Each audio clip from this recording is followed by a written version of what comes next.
Hosted by you/throw_ra_lying locate. My girlfriend Amy, 24F, and I, 27M, went on our first date about 1.5 years ago, took things slowly while being exclusive, and have been officially dating for 1 year. Overall, the relationship has been pretty good, aside from some small hiccups in communication that she attributes to her neurodivergence.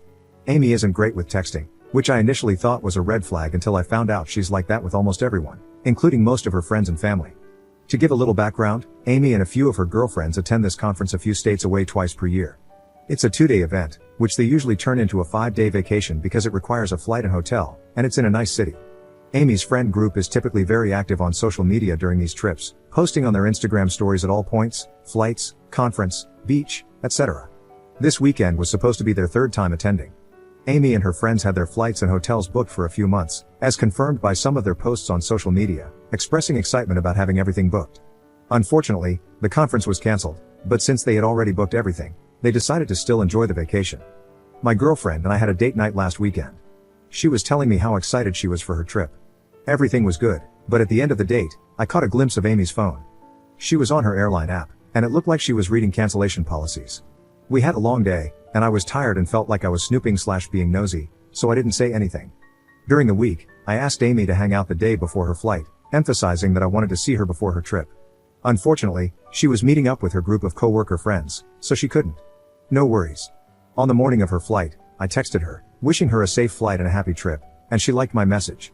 We haven't talked since. As I said, she's not a big texter, so we usually don't text much besides planning dates and in emergencies. I figured she was on her trip, so I haven't texted to plan a date. Now onto the main issue.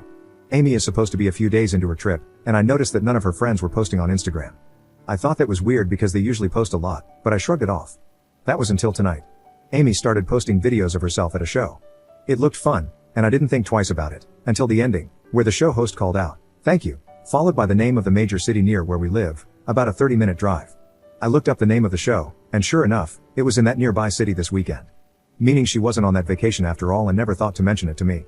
I did a little snooping on Venmo and found out that over 2 weeks ago, Amy's friend paid her back the money that Amy had sent her for the hotel and car rental. So, she's known the trip was cancelled for 2 weeks and hasn't said anything to me, even when I brought it up. Where do I go from here?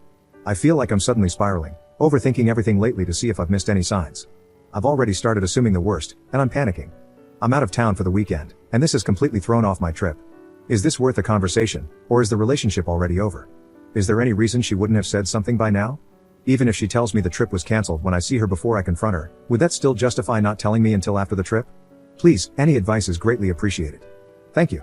Edit. Her best friend just uploaded a picture of them together during the show, so I know she wasn't there with some other guy, but that still doesn't explain the lying. Update 2.5 weeks later. Hey everyone, I had some DMs asking for an update, so here it is. I've been a wreck and spiraling these past few weeks, and after being together for almost 2 years, I was too panicked to reach out and ask to see her. During the 3 weeks since her planned trip, she hasn't reached out to me once. That was until yesterday, when she casually reached out like we hadn't just ignored each other for 3 weeks and asked if I wanted to see a movie. So, I finally saw her tonight. In the car, I asked about her trip. Her facial expression was really weird, like she was caught off guard. I'm guessing she expected me to forget about it after a few weeks of not seeing her. She just said, it was okay, which instantly confirmed my suspicions. I asked her what she had done, and she said she went to the conference for 1 day, which, as I mentioned in my last post, was cancelled, and then went to a show before returning home the day after I made my original post. I asked her which show, and she claimed it was the one that had been in our local city. I was driving at the time and it was dark out, so I waited to confront her because I didn't want to get emotional and endanger us. When I finally did confront her for lying about the trip, doubling down about the conference, and tripling down about the show, her immediate response was to start deflecting. She said that if this was making me upset, I should imagine how she felt that her conference and trip were cancelled. She mentioned how heartbroken and upset she was about the cancellation, which happened 5 weeks ago, and that she didn't want to talk about it. She kept saying that she doesn't owe it to me or anyone else to share her business or what's going on in her life. I, of course, called her out for gaslighting me, to which she responded by saying she wasn't gaslighting me, kind of ironic, I guess. When I explained how it made me feel and how she damaged my trust in her, she belittled my feelings again, rolling her eyes and saying, it was only a show. This conversation ended up opening up a much bigger issue in our relationship that I hadn't mentioned in my last post, maybe due to denial. Generally, Amy treated me really poorly throughout the relationship. She was hot and cold, put zero effort into communication, and it never felt like she made me a priority. She gave me no affection or compliments, despite gushing over male celebrities all day. She made little effort to connect me with her family and friends. We've talked about all of this a few times, and she would always say she was overwhelmed, with some new excuse each time, and promise it would get better. I would cave in and agree to work through things. As expected, things never got better. This time was the same. She blamed a new job for being overwhelmed, and that's why she's been so distant. But this time was different. I guess her blatant lie to my face, combined with your comments in the back of my mind, gave me the strength to finally put my foot down. I broke up with her then and there.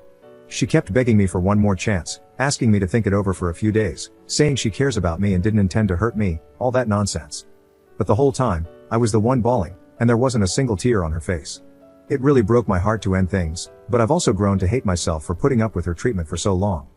I'm hurting a lot right now, and I'm scared to get back into the dating world after 2 years of aging and some weight gain. I really loved her with every bit of my heart, and I'm terrified to picture my life without her. I really want to call her up and give her one final chance to make things right, but I know I'd never forgive myself if she didn't change and broke my heart again. I'm hurting badly, and I could really use some words of encouragement right now. Thank you all. Commenter. Op said she is neurodivergent, and I'm finding a lot of people using this as an excuse to treat others poorly.